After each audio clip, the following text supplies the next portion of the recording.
Welcome back. If you're just joining us, you're watching Sunday edition here on KTN News. Time to take a look at what's happening in the political pages. We are taking a look at the Standard on Sunday very quickly. My guests are here, as I told you before, Professor Authoritative, governance expert. We have Dr. David Onunda, an educationist who is also a political aspirant. He shall be telling us where he will be seeking to represent in the 12th Parliament. We also have Jubilee strategist here, Brian Mogwa and Dismas Mokua, our political analyst. Also from Kisumu, we shall be joined by Jared Okello, called strategist. Let's take a look at the splash on the Standard on Sunday. It is another one of those declassified Central Intelligence Agency CIA files explaining for the first time a military intrigues and power fights between Jaramogi Oginga Odinga and Jomo Kenyatta. Day Odinga almost toppled Kenyatta. Some of these things are just history to me, for me, history lessons. But I am a very good student of history. Of course, these are pointing to what the CIA thought and what the American diplomatic circles thought about the Kenyan political situation in the 60s, the early 60s, the first few months of independent Kenya. Let me just recap some of this. And according to the CIA, Jaramogi had packed the civil service with his cronies, doled out political largesse in terms of scholarships and money to his supporters, even sponsored political candidates into parliament and asked them to defeat some government motions. The documents say also that he made secret pacts with communist countries without Kenya's authority, including training of his own private army. In one of the documents prepared on July 31st, 1964 from the CIA's office, the CIA details instances it believed Jaramogi was plotting to a power grab against Kenyatta. The Americans do not hide their disdain for Odinga, of course, in the face of the Cold War. Let me start with you, Prof.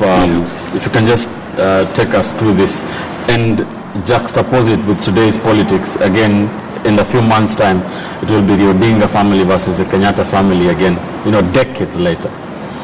Actually, I was a young man at the time. There was a very, very fierce conflict between the communist-inclined individuals and the capitalist-inclined, those inclined to Russia and those allied with America. Yes. Now, in the school, we used to be taught that if you hear the word communist, hold your ears. Don't listen, because those are dangerous for the newly independent country. Now, in those days, we had just gone through the Cuban crisis, the missile crisis, and Khrushchev had literally come close to beating Kennedy over the head after stationing missiles in Cuba. And everything was about the conflict between Russia and United States.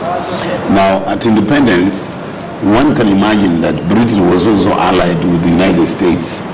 They would have wished that in the Lancaster Conference, in that conference, I recollect clearly, there was a desire to get as many people as possible to be allied with Jomo Kenyatta, because he represented the Western interests, and Jaramogi openly espoused the virtues of communism.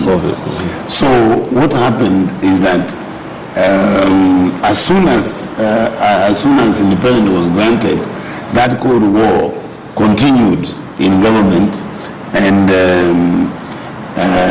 Oginga had, in my view, that feeling that since he had insisted that Kenyatta gets out of jail before Kenya gets independence, he considered himself the major leveraging point for the Kenyan electoral politics. Yes. In other words, he had considered that he had consolidated the electorate in such a way that Kenyatta became a beneficiary of independence. Now, as it went along, Kenyatta came into the system, and he took very rapid steps to establish himself as the first among equals. Yes. And once he did that, he put Oginga on the back foot. Strangely enough, that's the position that we have even today. In other words, I'm just cutting a long story short. the Kenyatta faction won when the KADU, Kenya African Democratic Union, joined the government in 1965. That effectively marginalized the Odinga camp. All right. Now, what happened thereafter is that Kenyatta proceeded to consolidate the KANU faction, which has now been reinforced in numbers. All right. There's a quote here. There's a quote here. I am not a communist, but I have been a constant target of anti-communist forces for all the years of my political history. That is by Jaramogi Oginga Odinga. Daktari, how would you describe the political, alignments of Jaramogi and Jomo Kenyatta, and how those power struggles have defined Kenya's political war path? Yeah. No, thank you. I think a quick comment based on the CIA report that has now been declassified is that, the report says the CIA, the American government, had a loathing for Jaramogi. So the way the reports are crafted, you should be able to, break it apart and look at whether the information that's presented there accurately depicts the situation then. So there are questions that can be asked, whether is it true that everything that is documented today actually happened? But the truth is that there were big differences between Jaramogi's worldview of how to govern the nation and how the late former president, first president of the Republic, thought we needed to take forward the governance of the country. And of course there were different political players then. There was the eastern side represented by Russia, and then there was also the western side represented by the US. And at this particular time, one thing that we need to also outline is that at the core of the differences that were playing in Kenya and in other African countries that had just recently become independent, there was what was the interplay with the interests of the people of Kenya or of other African countries. Right. And I think we can stretch that and see what's happening at this point in time. There are differences. You can draw parallels and say, there are differences in the way, the two sides in Kenya represented by these two families. Look at how we should be able to address the issue of governance. How do we make sure that we empower everybody? Are we talking about inclusive societies, or are we talking about societies that, everybody fends for themselves? Do we need to look out for the poor people? Do we need to look out for people who cannot sit at the table of decision making to be able to also thrive? So for me, at the core of all this is a question of what's the philosophy behind governance that you're pursuing. And I think this has persisted during the old Kenyatta time, and it continues today. All right, let's take this further. Brian, in 2013 it was a battle between Uhuru Kenyatta and Raila Odinga. We don't know in August who will be Uhuru Kenyatta's challenger, but according to you, what do the two leaders stand for today, in line with what their fathers stood for? Unlike the previous years, nowadays I won't say everybody has a certain ideology. Though for Jubilee and Uhuru Kenyatta, their ideology is for inclusivity and transformation, and for the other side is socialism and sharing of the cake in a certain manner. So in the previous years, before independence, since I've learned this from history, Jaramogi and Kenyatta had the same ideology of Kenya gaining a self-rule, etc. But once the government was formed, Jaramogi and Kenyatta differed politically and ideologically also, because Odinga was openly opposing policies that were against the common man, especially the issues of land, while Kenyatta was welcoming anybody so long as you're an investor and you can afford.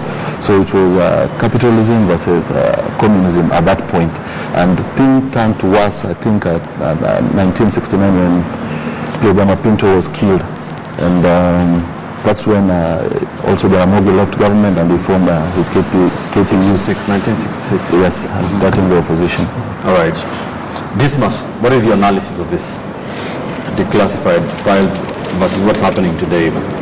history is written by victors, so whatever CIA has written obviously has got a capitalist linkage to that. But when you look at the late Jaramogi Oginga Odinga and Jomo Kenyatta, you see their footprints in our history. If you go to Kisumu today, there's actually an hospital called Russia Hospital, and it says that it's Jaramogi Oginga Odinga who got the resources to put up that hospital. And it's not a secret that Jaramogi Oginga Odinga had some love for communism, and what he really wanted was that when you've got a national cake, there is equity in sharing that cake. While Jomo Kenyatta, for him, he was a pure capitalist, and he was interested in what historians now refer as primitive accumulation of wealth. That's why when you look at the people who are closely aligned to Jomo Kenyatta, all of them are the landowners in Kenya today. He's close friends and associates. They own these large tracts of land. But for Jaramogi, he didn't have time for that. He wanted the land to be given to the masses. Even the resources which came from the British government to assist Kenyans acquire the land. And that was the point of departure between Jaramogi and Jomo Kenyatta, that how are we going to allocate these resources. And it's interesting that as we sit today, those two families, which are akin to Shakespeare, the Romeo and Juliet, the Montagues and the Capulets, when those two families sing from the same hymn book, Kenya is very peaceful. But when they decided to pull in different directions, we fall into a lot of trouble. Now, the contradiction is today, the son of Jomo Kenyatta has become more of a communist. He does a lot of business with China, and all the mega projects you see in Kenya are Chinese funded. And you recall during the launch of Jubilee, there was actually the Chinese Communist Party represented there, meaning that it's been a U-turn. That while the father was a pure capitalist, the son is trying to give us a blend of communism in as much as running political affairs of the nation. We are told that the Chinese is the most stable country politically, simply because the freedoms have been limited from a political angle. The Communist Party there does not allow you to breathe, but if you want to do business, they've embraced capitalism. Right. And I think that's the division. And I'm really hoping that as Kenyans, as we look at August, we shouldn't be looking at these two political families and their interest and become very blind sycophants. We should be looking at what really matters for the nation. Yes. Because what Mr. Mbugwe is trying to suggest, that the people from ODM are communists. They're not interested in generating wealth. They're interested in just merely distributing the wealth. And that's propaganda which has been used against Raila. And for some reason, Raila does not know how to manage that. Because if you go to the Mount Kenya elite today, the message they're giving to people is that if you allow Raila Odinga to become president, Raila Odinga is a communist, he'll come and sell your goats. All of them are going to become national assets. And for some reason, the entire ODM brigade is not alive to that kind of propaganda, which they must go and sort out. And if you go to Kisumu, you find that Russia Hospital is among the best built hospitals. But because of the antagonism between the Montagues and the Capulets, it's in a very horrible state. All right. Let's hear Jared Okello's views. Jared, good morning. How is Kisumu, and what is your take on this story we are discussing here on the Standard on Sunday, power struggles that set Odinga and Kenyatta on warpath? Who do you think between the two today, the two, Odinga and Kenyatta, is more communist than the other, or what do you think are their political ideologies? Well, thank you, Ben, and good morning to my fellow panelists in studio. It is interesting that this kind of information is coming today and during this season, especially looking at the next polls that we shall be conducting in August. So whether they are ill-intentioned or not, but everybody is left wondering, why now? But it is true that in the year 1963 to 1970, most African nations were moving away from colonial powers and embracing their own self-rule. At the time, there were certain nations that were still interested in doing business with Africa through colonization. Of course, the main aspect of colonizing African nations majorly was to, siphon their wealth, siphon their raw materials and minerals from the African continent back to their countries in order that they could make wealth with them. Mm-hmm. But again, you ask yourself, why were there major differences between Jaramogi Oginga Odinga and Jomo Kenyatta? But I think mostly it was because of the orientation. Kenyatta went to school in London and therefore had a leverage and close association with the West, so to speak. Odinga had immense relationships and very deep as such with countries such as Russia.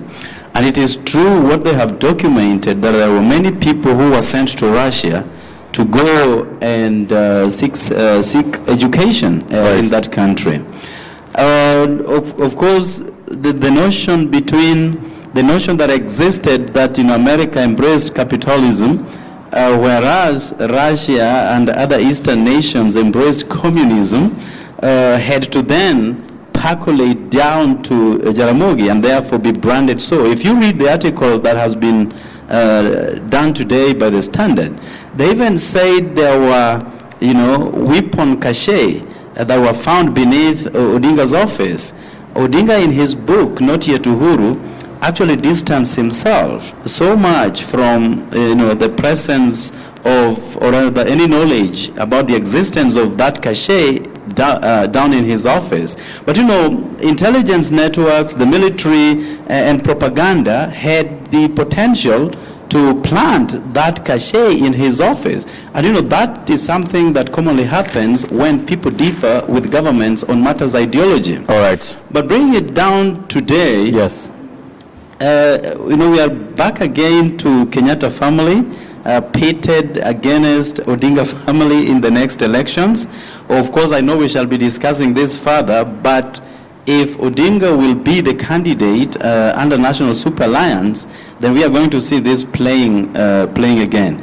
But, when Uhuru Kenyatta was coming into office, Americans had already come out to say that choices have consequences, and hence started gravitating away from Uhuru Kenyatta and his presidency, and that therefore necessitated Uhuru to embrace the Eastern Bloc, yes, and started doing business with China. Of course, the Japanese Prime Minister has been here, the Indian Prime Minister has been here, and many other leaders from the Eastern Bloc.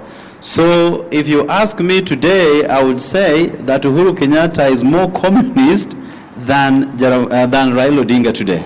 All right. Thank you for that verdict. That story is on pages 4, 5, and 6 of the Standard on Sunday. Also on page 6, there's another story from this declassified CIA reports, blast from the past intrigues that led to the first coup attempt. Of course, stories involving Mwendwa Kitili, the first Chief Justice, first black Chief Justice, Major General Joel Ndolo, the then army boss. That is on page 6.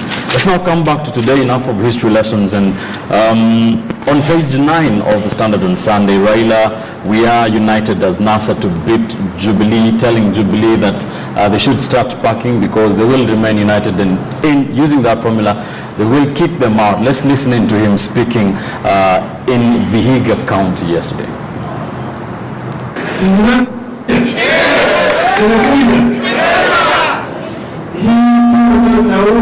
Haiwezi kushindwa. Mimi ningependa kuambia mtu na Uhuru ajitayarishe. Wakati wangu kwenda nyumbani ni sasa. Dismas Raila says that in the forthcoming polls, Kenyans will be united and will put their votes in one basket because their common enemy is Jubilee. What is your take out from that? Well, our politicians have got these high appetites for misleading Kenyans because as a nation, the people do not need to be united one way or the other. Because Kenyans are generally peace-loving Kenyans. Wherever you go, if you're in a matatu, wherever you go for a restaurant, when you're being served, when you go to Kenyatta National Hospital, if the doctors are not on strike, you do not ask for a specific doctor. If you are a low man, you don't go looking for a low doctor. It's the political class, the political elite who are very mischievous, who keep on taking Kenyans around small circles. Like for instance, when Musalia Mudavadi came up with the idea of NASA, nobody thought that NASA would go anywhere. But when Raila Odinga said that NASA is the way to go, his entire political constituency came forth and said, we are going to support NASA. And I suspect Dr. Nundaria must be running on a NASA ticket. But if you ask him why he is in NASA, he has no idea. If for some reason Raila Odinga tomorrow says, I'm going to be working with Jubilee, again his entire constituency will move to Jubilee. And you know, there's a writer in Nigeria who said, when you hear politicians saying that we want to unite for a cause, you must be a very worried man, because they're not uniting for the interest of the common Mwananchi, the common Wanjiku. They're uniting because they want to keep on, stealing from Wanjiku's resources. They want to steal from taxpayers' resources, and that's the common denominator. And the only did ask, what's the common denominator between President Kenyatta and Raila Odinga? It's the quest to accumulate resources, to maintain their status quo. And when you talk about NASA is very united, not because, again, those are leaders like each other. It's a bed of thorns and roses. Mm-hmm. They know for a fact that if they're going to disintegrate, then Kenyatta is going to win. And if Kenyatta wins in August, these August elections, mm-hmm. then the fear of having Ruto running the nation for another 15 years makes those principals very, very nervous. So for them, their principal fear is, if they're not united, Kenyatta is going to win this election, and then you're going to have somebody they considered to be the inferior, Ruto, who came from nowhere and they did a pole vault, and right now is sitting at the top of our political leadership. So that fear makes them united. That's why they're willing to sacrifice their individual political interest, so that one of them runs. All right, I'm sure Brian will agree with you. We'll get into this in more detail shortly, but what is your take on those words by Raila Odinga and the fact that unity is being touted as the key ingredient on NASA's ability to beat your party? You know, Raila is aware of the point that Jubilee is well organized. We have our presidential candidate and the running mate, and you know the party we are using to run. So for them, I like saying that... is that necessarily an advantage, though? Yes, it's an advantage, because for them, we don't know their candidate. We don't know who will be the running mate. We don't know who will run away. So he has to emphasize on the pose of unity, because that's the only way we'll survive. And you know, without Raila, there's no NASA.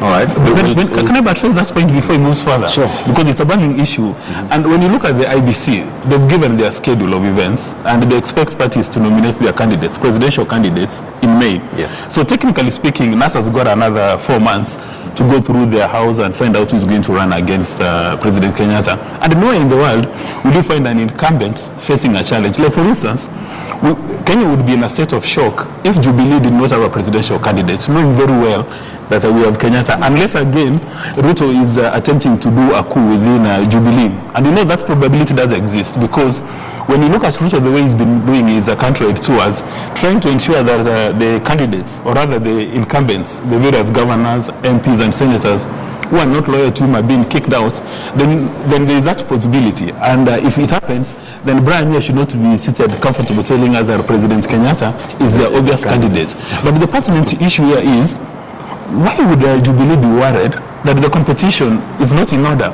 If you have two teams playing, say, I'm not much of a man when it comes to soccer, assuming there's Manu playing and Arsenal, if Arsenal is not going to do their practices, they're looking fat, ugly and shabby, why would the other team be worried that those guys are not going to do their practices? So why is Jubilee worried that NASA doesn't have a candidate? So Brian, you're running scared. But I'm not worried. You just asked for the opinion of what Raila said. That's not worry.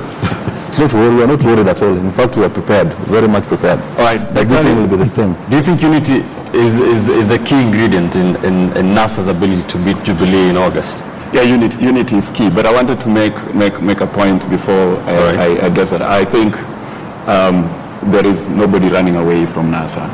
And then two, it's important for people to stick together for a common cause. And the common cause, in my view, is that there are issues that the country is grappling with that require alternative leadership. And that leadership is not going to be possible if the opposition is not united. So yes, it is important that we stay united, and we'll stay united so that we give the alternative leadership that is required. And I wanted to say again that, you know, looking at the formation right now, well, Jubilee might have a candidate right now, a presidential candidate, but we've gone through this in 2002. How long did it take us to come up with a presidential candidate for the opposition? Right. And some of us, as young people, we were part and parcel of the discussions that led to the declaration of Kibaki. Mm-hmm. History is going to repeat itself here. We are going to see a situation where the opposition is going to come together and they're going to send home the ruling party. You're seeing another national rainbow coalition kind of euphoria. That's what I'm talking about. All right, we'll get into that very shortly. Prof. Now, I'm looking at this whole issue from the existing political architecture. If you look at the political architecture, when you're talking about unity, you are not talking about unity in ideology, unity in understanding problems for solving national problems. It is ethnic unity. You know, the current arrangement is the Kalenjins and the Kikuyus have gotten together and they're telling the rest, come on board with us so that we remain at the center and you keep us in power. And then Raila and his NASA brigade are saying, yes, we have myself as the central player, but the rest of you can come on board so that we can, our collection of tribes can overthrow the other lot. Now, one of the most worrying aspects of this unity thing is, as they put it together, they are only interested in crossing a bridge. After they cross that bridge, you see, Kenya is like a cow that has been slaughtered. After they cross the bridge, there will be one guy who will be giving permission as who can be given a world peace, whoever is in power. Now, what I think we should be worrying about Yes. is the interpretation of this meaning of unity. Unity to beat Jubilee and then what? And then govern. And then govern. You see, at the moment, you don't hear anybody talking about we are going to govern differently, because we are talking about corruption. There is corruption on both sides. We are talking about ethnicity. There is ethnicity on both sides. We are talking about all these negatives. They are on both sides. What in my view, is important at this point in time is that looking at Jubilee's performance, they really have no need to ask for another term in power, because to me it's a mess. Now, looking at Odinga and his group, all the time that they have been in the opposition, you will not see people who have organized themselves in a way that they reflect. So then what should happen? Somebody has to be in power in the next 5 You years. see, the point is, I'm saying that because I would like to hear something different from NASA. Right now, saying let us be united by itself is not sufficient. Does not suggest that there is a realistic alternative. All right. Let's stay on the same page on the Standard on Sunday. IEBC rules out voter registration after Tuesday.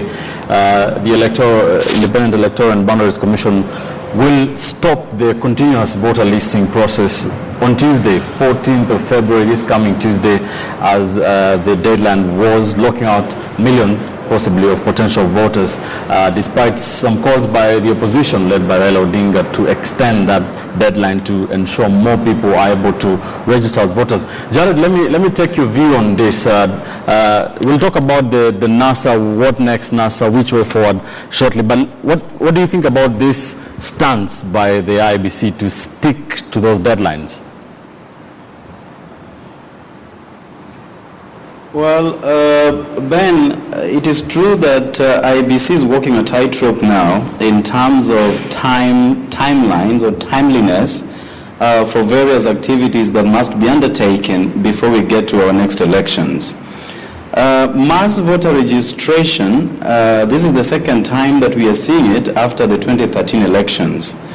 But we also have to remember that, registration for voter, or rather voter registration, should be an ongoing exercise up to 90 days before the general election. That is the law. Yes. And we do know that, in sub-county headquarters, this is an exercise that has been ongoing even before the mass voter registration took place.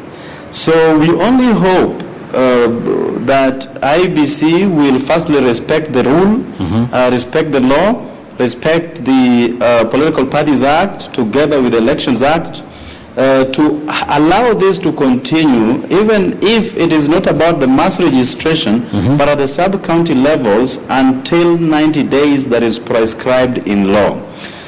We know that, parties must present names of their nominees. Parties must also forward their nomination rules to IEBC, and then they also have to conduct those nominations. The names must be gazetted of the aspirants. So there is a lot that is already in IEBC's plate that may perhaps deny them another opportunity to continue doing this civic duty of registration of persons. Are we likely, from where we stand, that which is very critical, are we likely to see some resistance from some political leaders, especially from NASA, who will be keen, or any other politicians who will be keen to show up their numbers out of the elections? Well, you know, the IBC has already stated that they do not have the capacity to continue doing so. Of course, NASA, through Honorable Kalonzo Musyoka, has come out clearly to ask for an extension of this deadline. But if that is not going to be possible, based on what therefore needs to happen, and one which is critical is cleaning the voters' register. We heard of 158,000 people who are double registered at that time. We don't know whether the numbers have gone up or those numbers have come down, or whether there are critical questions touching on the conduct of this exercise. So I think it is incumbent upon IBC to put its house in order, even if that extension will not be there, but let them allow people to register at the constituency level until 90 days before the exercise is over. I mean, 90 days towards the next general election, Ben. Thanks, Jared. Do you think this should be extended, the deadline? Yeah, I think it should, because when you look at the circumstances we are facing today, there is a drought all over, and especially from the pastoralist areas. People's priority right now is to get food on the table. It's not about registration. And I saw a number of MPs led by Kenan in Mombasa pleading with the IBC to give them that extension. And I think they should listen to Ananchi's interest and do the extension. But do they have the capacity? Of course they have the capacity. I mean, IBC has got immense resources, and they should be able to engage in multitasking. They should be able to do so many things. While they may not have the capacity to engage in the massive voter registration as they're doing it today, but there should be room at the constituency offices so that if anybody wants to go and register, if you for some reason you're not able to register or transfer your votes, there should be that room to 90 days before the election. All right. I think for the clarity of our viewers, I think the continuous registration will continue at the constituency levels. What ends is a mass voter listing that was, according to the IB's timelines, set for the 1 month between January 14th, 16th and February 14th. Brian, what's your take on this? Yeah, I think as you've said, voter registration will continue up to May 10th next month, the continuous voter registration. But as you can see, IBC has a mandate to deliver the next elections. And part of the mandate is to have a register 60 days to election, a register that is gazetted. And before that 60 days, IBC must make sure the citizen have inspected the register, check for the duplicates, and clean up the register before then. So IBC is working on a tightrope based on the timelines that the same people who are asking for extension are the same people who passed that law then. So I think IBC hands are tied on mass voter registration, but the ongoing will continue until May 9th. Dr. Of course, politicians who are asking for an extension were coming from the school of thought that obviously they need more numbers. They need numbers, then they have an opportunity to show up their numbers, and the mass voter listing process gives them that possibility. The normal continuous mass voter listing will not give them those numbers. But then again, IBC has its program. It has actually been running behind schedule because of a few disruptions here and there. What do you think they should do? Yeah, so thank you, Ben. I think it's important for us to, you know, the numbers are important here. So politicians need numbers for them to be able to get the right amount of votes for them to win seats or positions. However, the other point to the question is, are there Kenyans that are going to be disenfranchised, that are going to be denied the right for them to vote if the extension is not granted? And if you go to some of these places, you know... But these Kenyans had 3 weeks to do that. They had, but there are a number of reasons. For example, you need an ID card for you to register as a voter. I personally know of several young Kenyans who are holding the waiting card. You know, the slip, they have the waiting slip. Their ID cards are not ready yet, several months when they applied. this thing is happening across several regions in this country. So those Kenyans who do not possess their D card at the moment, who also want to register as voters, we are denying them the opportunity for them to exercise their democratic right to choose their next leaders. Right. So what I would recommend, and what I think should be done, is that yes, let's continue with the continuous or the ongoing voter listing happening at the sub-county level, the constituency level. That should definitely continue as provided for by the law. But also, let's have a dialogue between IEBC and the political players, and let's see the facts. Let IEBC work with the facts as presented. And let us not try to twist IEBC, not based on facts, but when the facts suggest that a good number of Kenyans are going to be denied the opportunity to choose their leaders in 2017, then we should work out a mechanism that accommodates that population of people as well. Prof, according to you, what are those reasons that would require the IBC to extend the deadlines? The ID, is it one of them? Yes and no. Personally, I do not believe that IBC should extend the deadline, because these politicians who are asking for extra time have had years to prepare their people to turn out in large numbers when there's mass registration. Now, what do they do in the preparation? Basically nothing. Now, you cannot turn around and blame IBC for not giving you enough time when you have completely refused to make arrangements to facilitate mass registration. Now, to come back to your point, one of the challenges of our electoral system is the dual need for an ID and for a voter registration card. For me, the ID should be the same document, except that it should be configured in such a way that it also serves as a voter's card. This idea that somebody's carrying two documents, to me, is part of what has... But Prof, I don't think you need two documents. What you need is just an ID is needed for identification. You don't need that voter's slip to cast your ballot. I thought that's what I'm saying. You don't need the two documents. You just need one document, which is configured in such a way that is verifiable for purposes of voting and for purposes of plain identification. Now, when you go around the world, a lot of people, a lot of countries, particularly in the Western world, have one document, not two documents. But they need to register. Sorry? Are you saying that a Kenyan, when Yes. they turn 18, when they get an ID card, Yeah. they should be eligible to vote? To vote, yes. Even if they're not in the voter register? No.